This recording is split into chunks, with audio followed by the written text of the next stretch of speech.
and is a lot about topics that we haven't covered, although the previous speaker really introduced some of this really well, fortunately.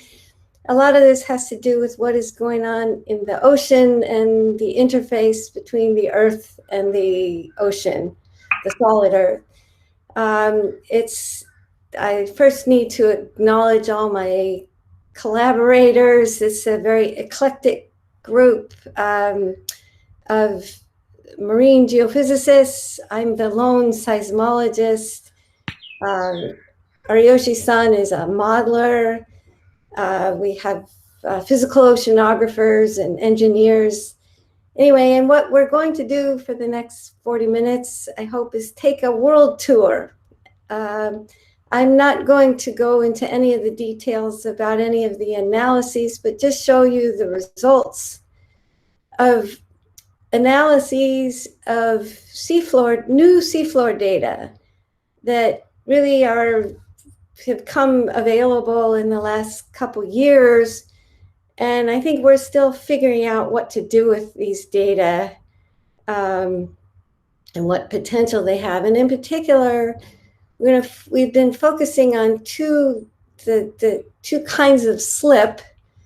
One is slip on submarine landslides, and the other is slow slip on the plate interface or splay faults or whatever kinds of faults occur beneath the ocean. And what we can learn from these various types of new data from the seafloor about these two phenomena. And we're going to start out looking at submarine landslides and in Cascadia. And again, this is going to be pretty cursory in some of these cases, just focused on the results. And let me see if okay. And Joan, sorry to interrupt so soon, but that floating bar at the bottom of your screen, oh yeah, so tight, it'll go away. Yeah, thank you. Sorry. Perfect. Okay, so the first, and I'm an earthquake seismologist, and I work for the earthquake program in the USGS, and we're really focused on earthquake hazards. So what's the connection? How can I justify this? And this was really, for me anyway, motivated by the problem posed here. This is a map of Cascadia. And on the left here are the green dots are locations where there's paleoseismic data to constrain empirically the recurrence interval of great megathrust earthquakes. And from the various observations along the coastline or along strike, they roughly estimate a recurrence interval of about 500 years. On the left here are maps of turbidity current channels, which at the end of that, and I'll explain what a turbidite is in a moment, but from these offshore data, these are largely from submarine cores. These have been analyzed quite extensively, and the recurrence intervals that they estimate from these are vary along strike, and they become quite short towards the south. This makes a really big difference in the estimated hazard, which of course translates into big dollars in building codes and so on. So we were charged to say, well, figure out only one of these is correct. Can we tell the difference in which one is right, or maybe we just won't ever know. Okay, so this is what the turbidite record looks like. This is hugely messy, and the point is not to read it, but simply to recognize that it is really messy. Each of these columns is a core, or the data from a core. They take geophysical logs. There are CT scans. Someone does a lithologic analysis, et cetera, et cetera. And then these lines are lines connecting what are inferred to be past earthquakes. This is highly subjective. and rife with uncertainties. So what we thought was, rather than try to, let's start at the process and see if we can actually observe these while they form. And from these kinds of data, they infer what kind of shaking, that these were shaken and caused by great earthquakes. Well, we can now, with these new data, actually look at the earthquakes and the shaking and see if we can actually see some of these turbidites, these deposits, as they form, and what is it that takes them to form, that is required. This is kind of a schematic of the idea that links these deposits to earthquakes. We have the submarine slope, usually at the edge of the shelf or the coastline. It gets shaken, submarine slides form, and they dump shed deposits into the water column, making it dense and flowing, so that it flows downhill. And because the water is generally warmer upslope, it carries warm water downslope. Eventually, if it gets fast enough and dense enough, it becomes turbulent, and these can go hundreds of kilometers and last for weeks to, in some cases, months. Eventually, they run out of gas and they deposit, leaving this very unique deposit called a turbidite. Well, there was an experiment done in Cascadia in 2011 to 14, where OBSs were deployed offshore Cascadia, shown by these various colored symbols. The colors indicate the time they were deployed.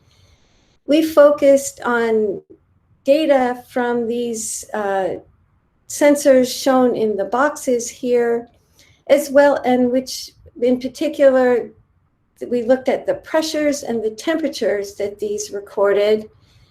There's a variety of other types of data, which I'm not going to show you today, but that we also called upon in this study.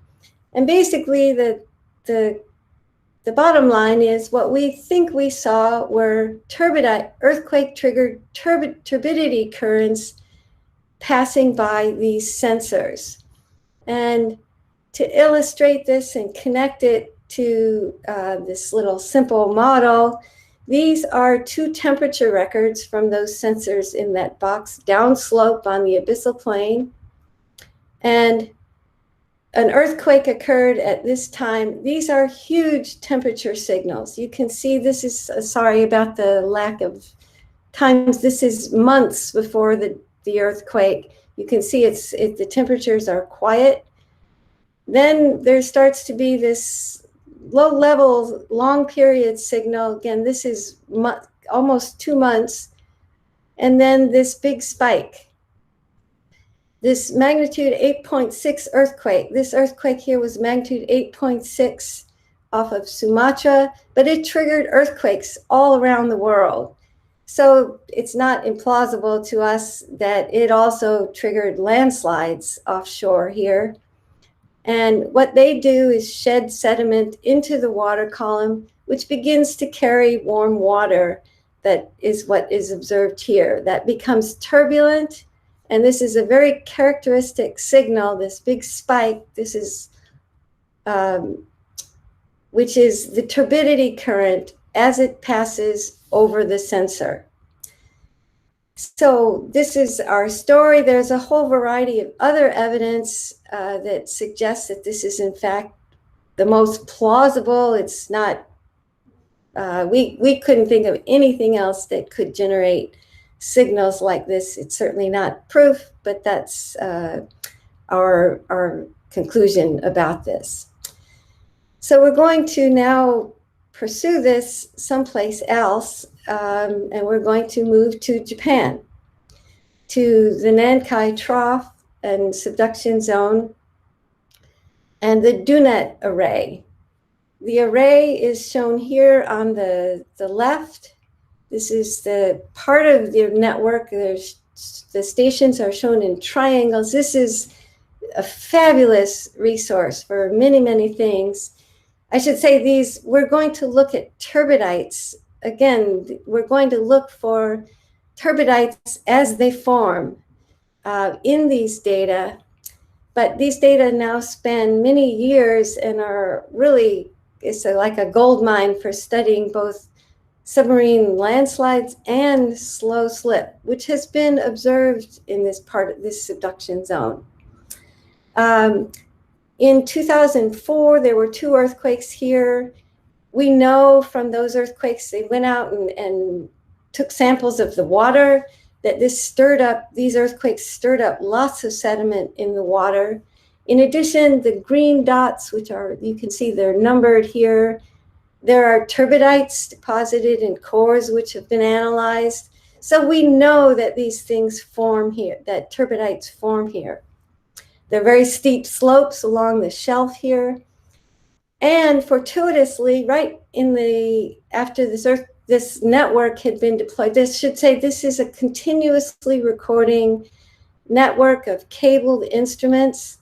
They record pressures, temperatures, and seismic data. In the middle, several years after this part of the network, and this is only half of it, was deployed, there was a magnitude 6 earthquake within kilometers of one of the stations. This earthquake shook these sensors by nearly 1 G. So our hypothesis, at any rate, was that this certainly should have shaken loose some of the sediments on the seafloor here. I'll just mention, and this is work for the future perhaps, that there are 2 borehole pressure observatories deployed here, shown here in this map. And Araki-san, this is well documented in 2017, documented recurring slow slip events. So potentially the pressures are probably too small to see on the surface, but there's possibilities. But we're going to focus here on, again, our hypothesis is that we can see these turbidites in these data. And what we're going to look for, just as we saw in Cascadia, is a warm pulse of water that passes by some of these sites. We know a lot about the bathymetry and the sediment properties, and we can hypothesize which ones are more likely to observe these currents as they pass by. Should point out that this network was not deployed for this purpose, and the temperature data really are meant to help to correct the pressure data, but they provide these really interesting signals, so we've decided to use them at any rate. But again, we're going to look in the temperature data for these pulses that are diagnostic of these currents. Well, this is what these temperature data look like from these stations. The stations are labeled here. And the earthquakes this is 2 years now of continuous temperature data. These stopped functioning soon after the earthquakes, unfortunately. And there was also a magnitude 7 earthquake, the Kumamoto earthquakes, about 14 days later. So we have a regional earthquake also to look at. You can see these are the unfiltered temperature records in black, that they're coherent, but not perfectly. So we did just the simplest thing is we aligned them up till they were maximally correlated. We stacked them, we just summed them up. What we want to do is reduce the noise. We also know we can measure with these temperature sensors, as well as a number of other types of data available, what we estimate the amplitude of these currents to be, and that's shown by these gray lines. This, I believe, is about 1 degree. We can see that given the background noise, given like the time before the earthquakes, we really are going to be hard-pressed to distinguish a current from the noise. So what we've done is create what we call a stack. It's just a network average of the temperatures. And we've adjusted things a little bit using oh gosh.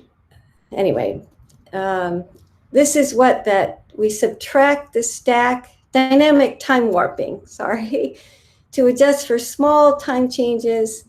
And this, we subtract it, and we do, in fact, reduce the noise quite a bit.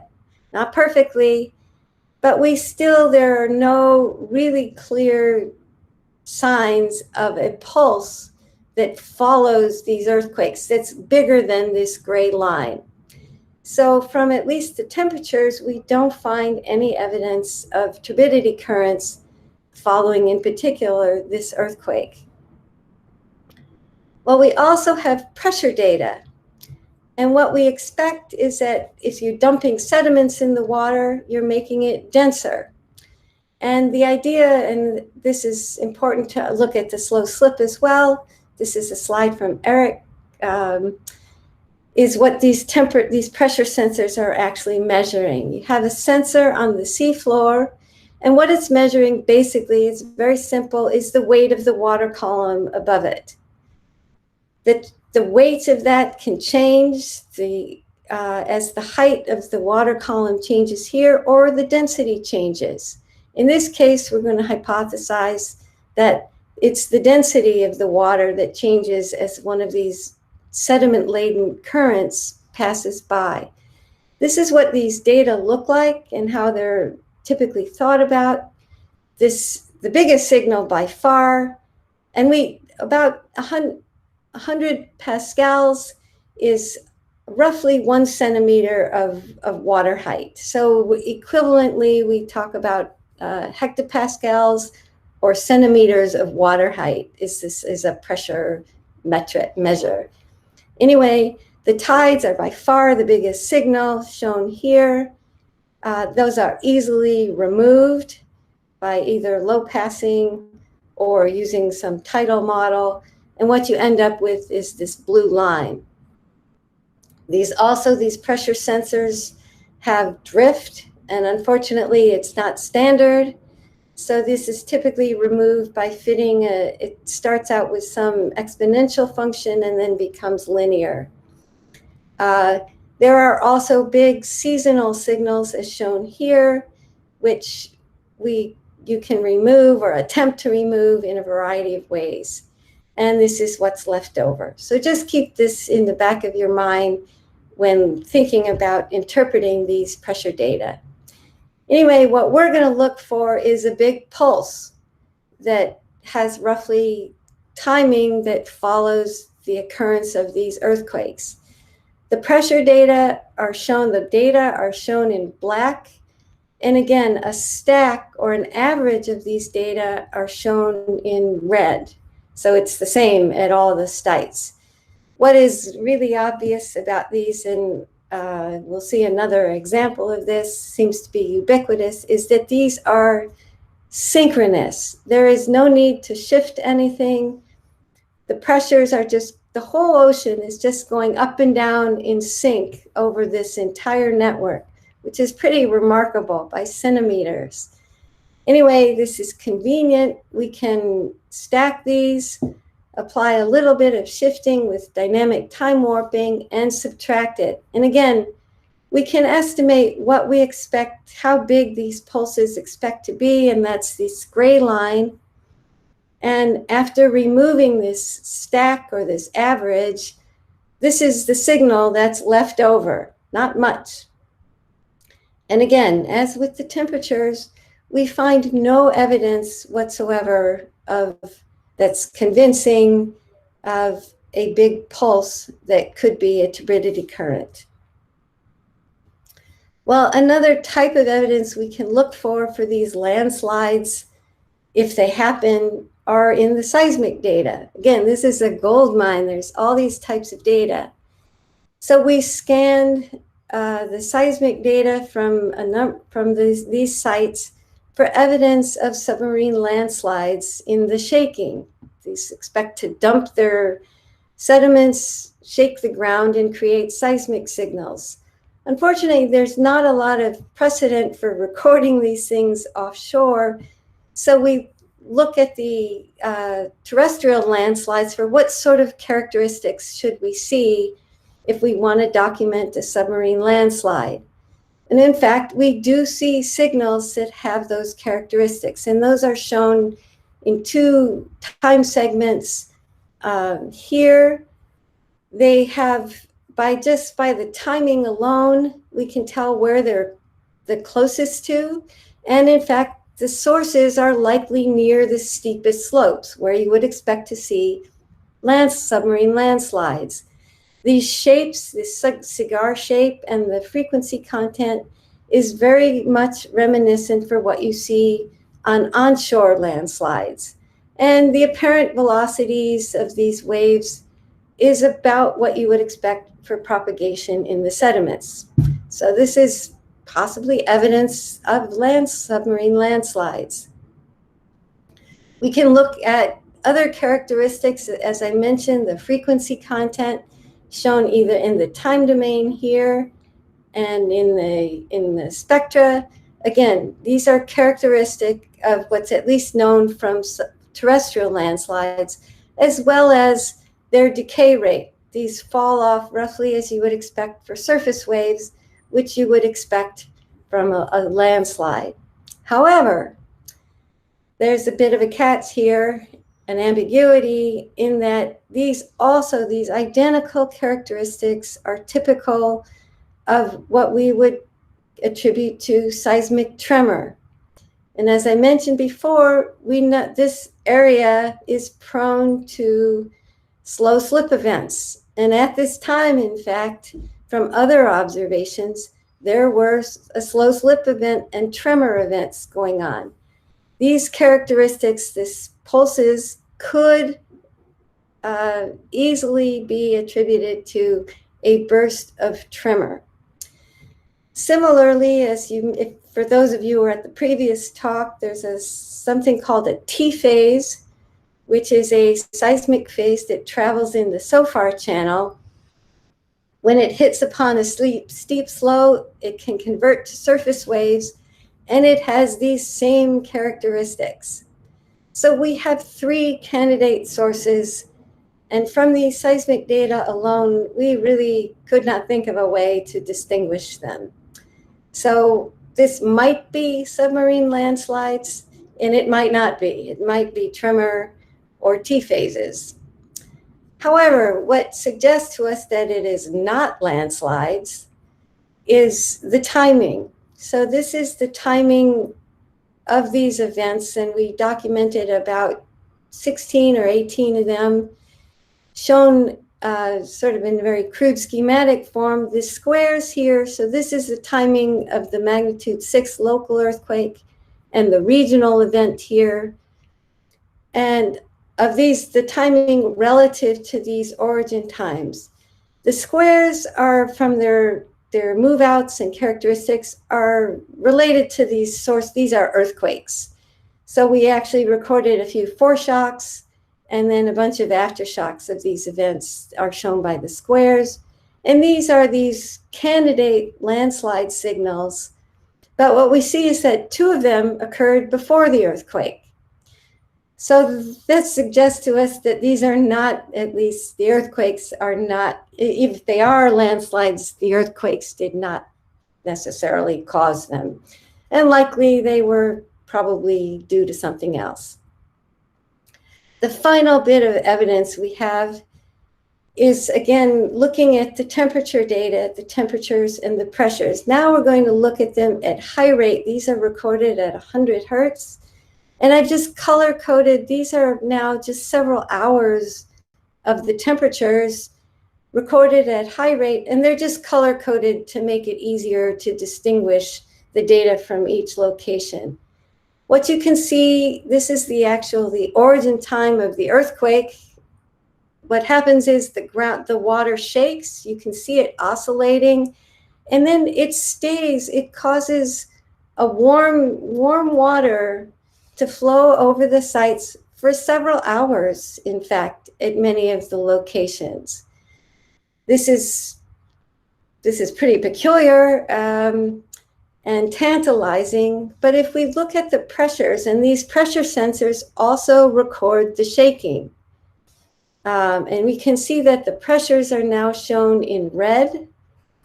And what we see is that the temperature increase occurs concurrent with the arrival of the shaking.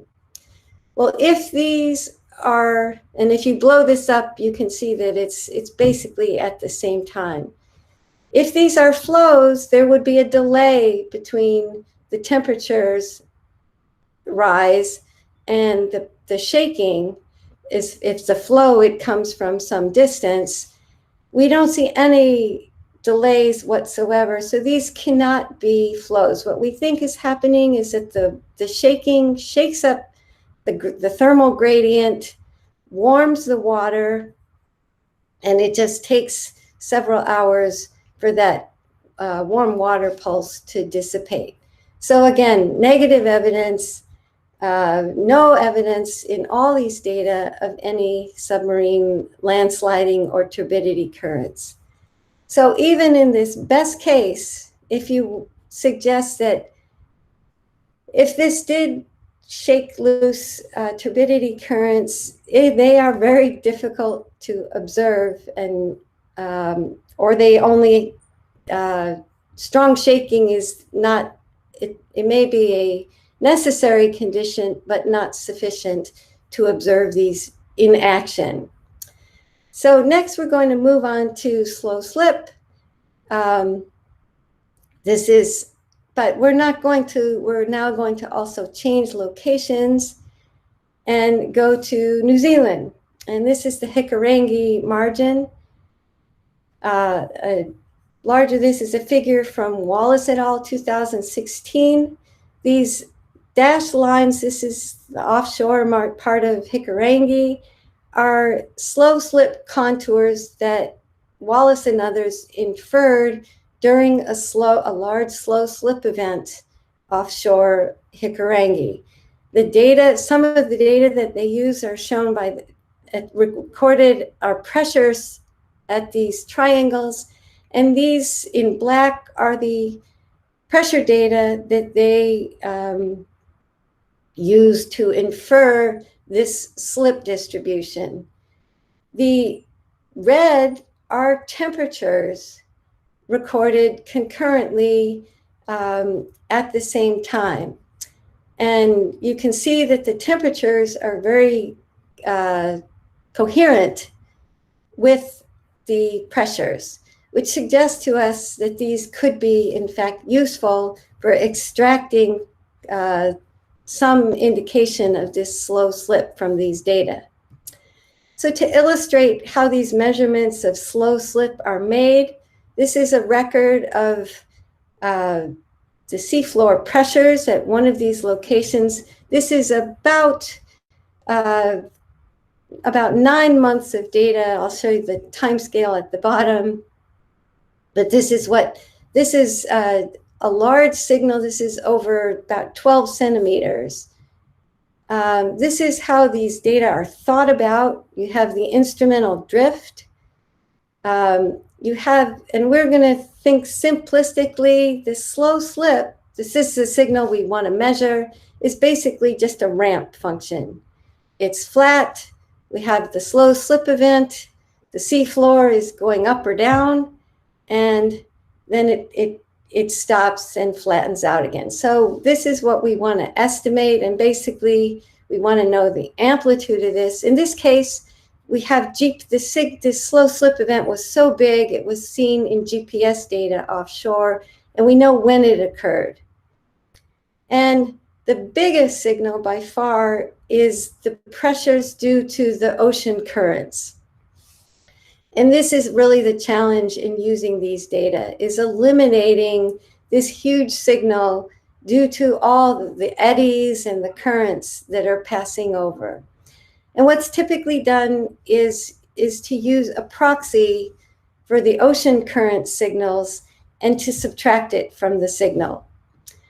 And one of the things to keep in mind, in particular in this case, and when you have a short interval of data, in this case, again, we have about not quite a year, about a year's worth of data. The data are shown in red, and the blue data, this is from a model. Fortunately, in many places now, we have ocean circulation models. They're generated in many cases for fishermen to project when the fishing is going to be good. But these are quite sophisticated now. This is a model of the ocean circulation, the pressures on the seafloor due to the ocean circulation. And what you can see is there's a huge tidal signal, seasonal signal. And in this particular case, you can see the model compared to the data is mapping this low frequency quite well. And this big offset, due to the seasonal change, because there is no slow slip in the circulation model, occurs around the same time as this slow slip event. So just keep that in the back of your mind as we go forward. And these models turn out to be extremely useful for a variety of purposes. So one of the goals of this study was to examine how do we, and this is really, again, the challenge in using these pressure data for seafloor geodesy, is to find a proxy to remove this ocean currents and eddies and so on.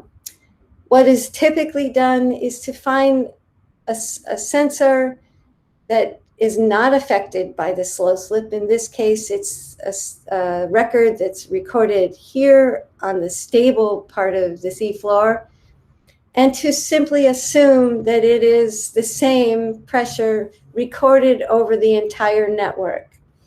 And I will tell you now that is not necessarily a good assumption, but this is what the data from this reference site is what this is typically referred to, and the data at this location where this slow slip event is inferred to be very large. As I mentioned, the pressures are very coherent, at least at low frequencies, suggesting that, and they should not be affected by the slow slip event, that we could, after some alignment, use that to remove some of this circulation signal. And I think I'll skip this. There's also, the ocean has this high frequency oscillation that's not present in the temperatures. We can remove that using what are stacked. Again, if someone wants details about that, that just helps with the correlation. And then finally, we can also use the model to try to remove this circulation signal. This is the model now shown in black, overlaid on the data.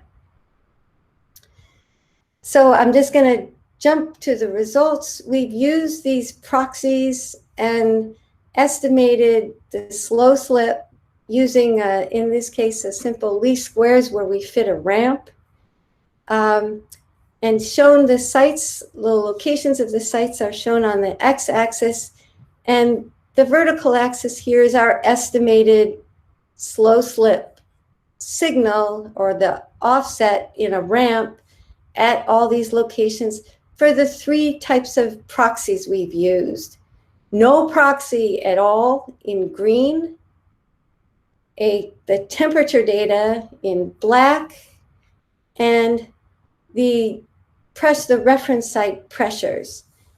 If we look at the top, we see there's a very clear pattern in the offsets, as Wallace and others inferred. But what you can see in the offsets, it doesn't matter what proxy you use or how you remove the ocean signal. And that's because the ocean signal is largely oscillatory, and the seafloor signal is a ramp. They're basically orthogonal. So whether one is present or not, it has very little effect. What it does affect is the variance reduction. In fact, the reference site is removing a lot of the ocean signal, but it doesn't really matter. And this is important because people often look at say, oh, the variance reduction is very large, therefore our measurement is very reliable. this suggests to us that it's not a good metric to use for reliability of slow slip estimation. And to demonstrate that further, we've used now the model as our data and applied the same process the data in the same way, the model now, pretending it's our data. Again, our results with some other results from the other studies are shown here. The model results, our estimates of slow slip, are shown by the crosses. They overestimate the slow slip amplitudes by somewhat, but the pattern is identical. But we know in the model, there is no slow slip. It's simply circulation.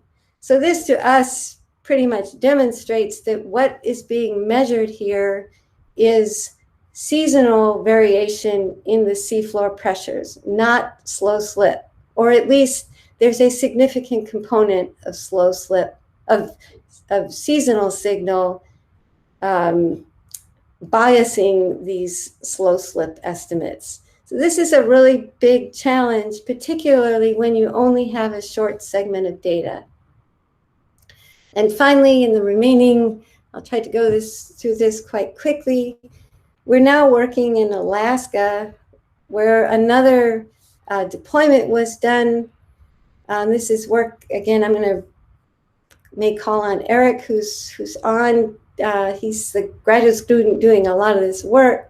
This is the network. This is coastal Alaska. This is Kodiak Island here. And seafloor OBSs were deployed at these triangles. A big motivation for this study was to look for slow slip. The locking is inferred from GPS, which is deployed on some of these islands, as well as onshore. The locking goes from basically, it's believed to be creeping to fully locked. So this is transitional. We expect there might be slow slip here, as well as there's nice steep slopes. But again, the ocean signal, as you can see, this is a picture of a crazy surfer offshore Alaska, is there's going to be big, they have big weather here, there's going to be big oceanic signals that we need to take into account to look for slow slip. We also, Alaska's great, they have lots of earthquakes to generate turbidity currents and channels. This is a big channel where we might expect to see turbidity currents, as well as here and here. And I'm not going to focus on this very much, but this is a temperature record from those data recorded at these sites here and here and here. And what we see is, in fact, a big spike. This is over 1 degree. This is a huge temperature signal. It has all the characteristics of a turbidity current. There's some suggestion that something happened here upstream. This is very tantalizing. However, we also have a model of the ocean circulation, which does not have these kinds of processes in the model. This is what the model seafloor temperatures look like. And in the model, in fact, again, the amplitudes are not correct, but there is some abrupt change in the model temperatures that occurs at certainly almost identically at this time with some precursory information. So even though, and we're not the only ones who've interpreted pulses like this as turbidity currents, but the fact that a model can generate these, which does not have turbidity currents in them, suggests that this is not a unique interpretation, and we need to think about this a little bit more carefully. So a pitch for coupling these studies with modeling is super useful. But finally, we're going to return in the final couple minutes to slow slip, which was really one of the big motivations for this deployment, for this experiment. And just to remind you, our goal is to see if we can detect a ramp signal like this from data that look like this. And this is a little movie that Eric Fredrickson, who's on the line, made from, again, this is from a model of the circulation at the seismic, at the station, the OBS is, this is pressure, sea surface height, which we can is recorded by satellites and is free, and you can easily download these sea surface heights, and lost my cursor, the temperatures down here. These are somewhat coherent in what you, if you stare at this a long time, the days are passing here, is that the circulation really follows the bathymetry. And this turns out potentially to be quite useful. Anyway, I'll stop that. But that, again, keep that in mind. There's a clear relationship between the bathymetry and what we expect these signals to look like, at least geographically. Whoops. Okay, this is what the data look like. These are data. Oh, I should point out that another challenge in Alaska is the continental shelf is huge. It's hundreds of kilometers.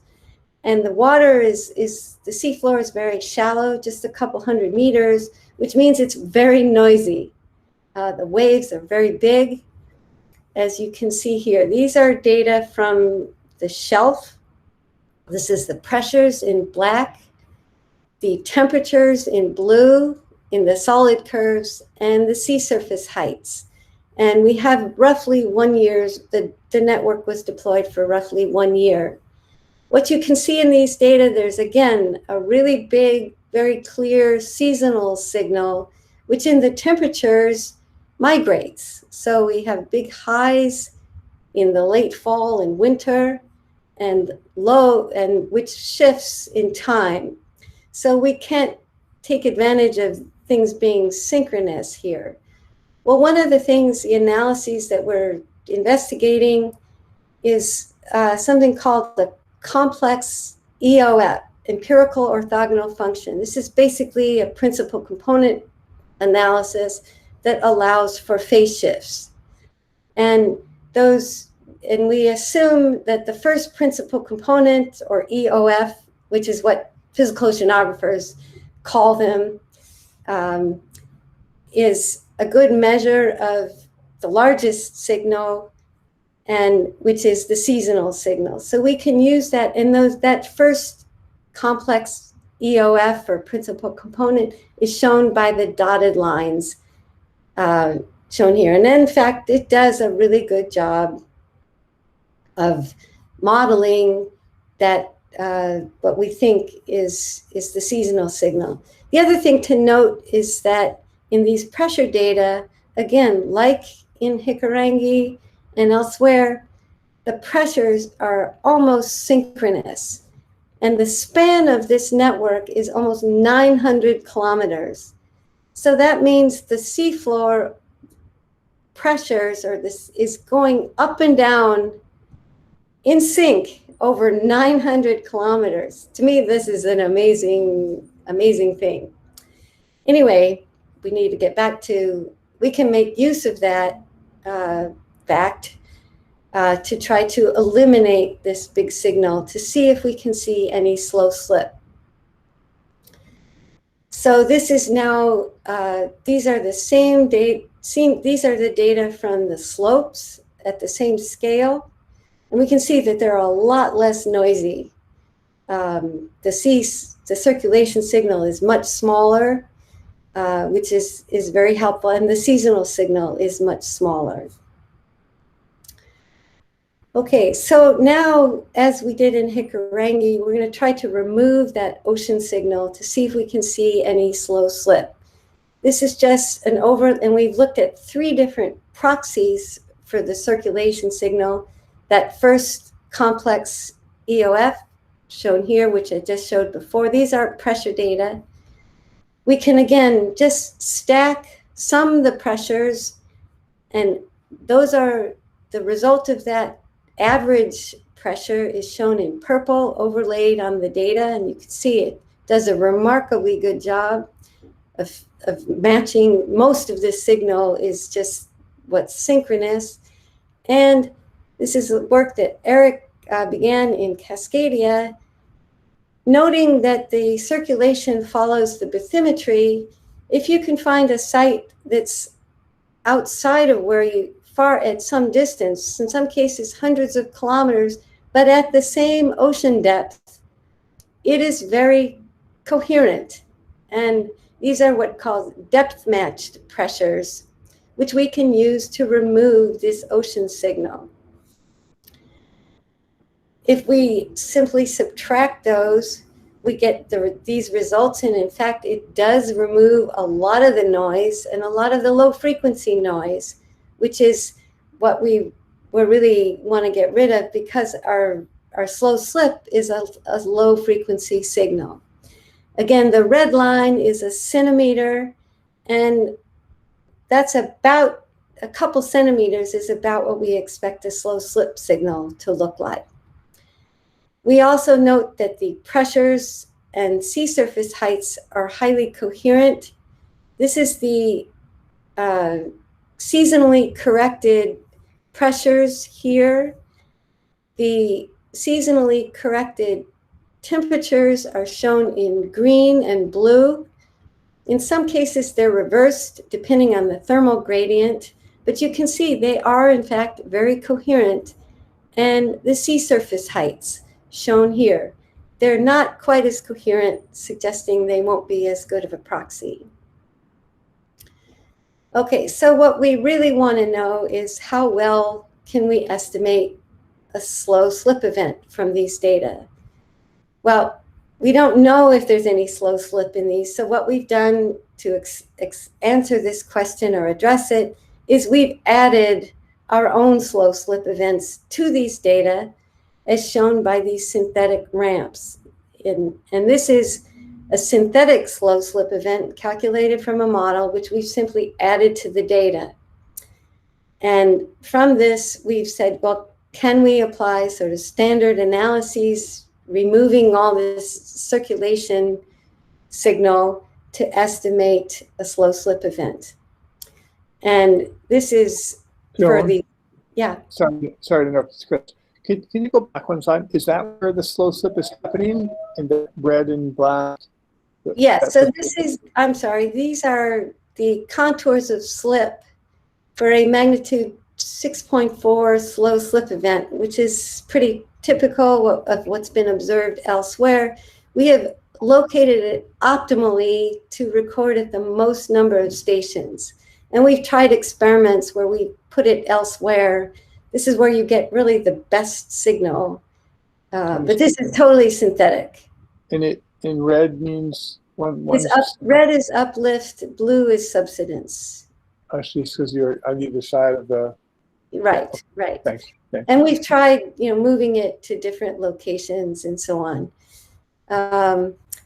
This is one of our test cases where, again, at each location, this is our modeled slow slip, and we just asked, can we recover it for the different proxies to remove the ocean signal? The dashed lines are 1 centimeter, and this is really an ideal case. This is a busy figure. The bottom line, and then we've said, well, if we don't know the time, if we know the time, we can actually, in many cases, in this ideal case, estimate a ramp offset to within about 1 centimeter. But the trouble is also distinguishing that, is that really signal or is that not a signal? Because at places where we have no signal, we still get comparable amplitudes, or you can.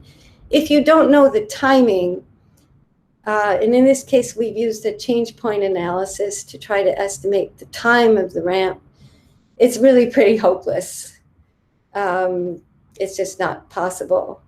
So our takeaways from this is that this network, even though that was the goal of the experiment, is simply too big it's too sparsely spaced to reliably detect a slow slip event. If you want to see it, the signal at multiple sites, you really need some independent evidence of the timing of when the slow slip occurred to be able to constrain it.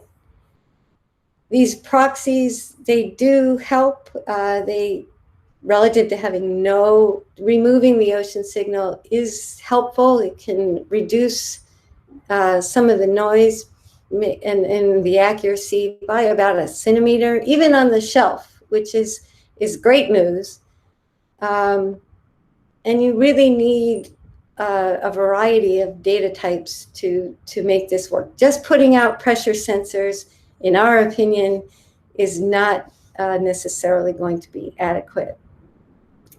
And these curiously, these things that rely on the coherence of the pressure signal are helpful, but you run the risk of the slow slip is also coherent, of removing the signal as well as the noise. So one has to be very careful. You can't approach this as a black box exercise and think about what's signal and what's noise.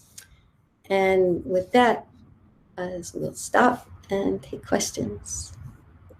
All right, thank you. Please, everyone want to unmute themselves for long enough to thank Joan?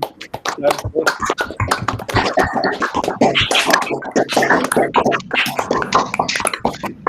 great. And then, yeah, please use the raise hand feature as John Bedford has done, and we'll go ahead and get some questions in if that's okay with Joan. John, go ahead. Yeah. Hi, Joan. Thanks for the talk. I wonder, have you seen the slow slip signals captured by the ocean bottom pressure in the Anne Trehu paper of 2020 offshore Chile? Yes, but I have to say I cannot recall the details other than one thing I do remember is they were plagued by these